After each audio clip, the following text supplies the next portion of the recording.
শেরপুরের ঝিনাইগাতীতে বিএনপির সঙ্গে সংঘর্ষের সময় জামায়াত নেতা রেজাউল করিম নিহতের ঘটনায় এখনও মামলা হয়নি। এ ঘটনায় ঝিনাইগাতী ও শ্রীবরদী উপজেলায় থমথমে পরিস্থিতি বিরাজ করছে। এর আগে বুধবার ৩টার দিকে নির্বাচনী ইশতেহার মাঠ অনুষ্ঠানে চেয়ারের বসাকে কেন্দ্র করে বিএনপি ও জামায়াতের কর্মীদের মধ্যে বাকবিতণ্ডা হয়। এক পর্যায়ে উভয় পক্ষ সংঘর্ষে জড়ালে আহত হয় অন্তত ৬০ জন।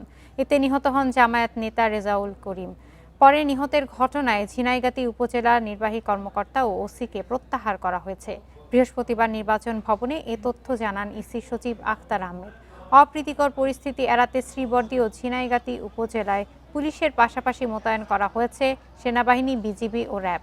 তদন্ত চলছে জানিয়ে সিসিটিভি ফুটেজ দেখে জড়িতদের শনাক্ত করে আইনের আওতায় আনা হবে বলেও জানিয়েছেন পুলিশ।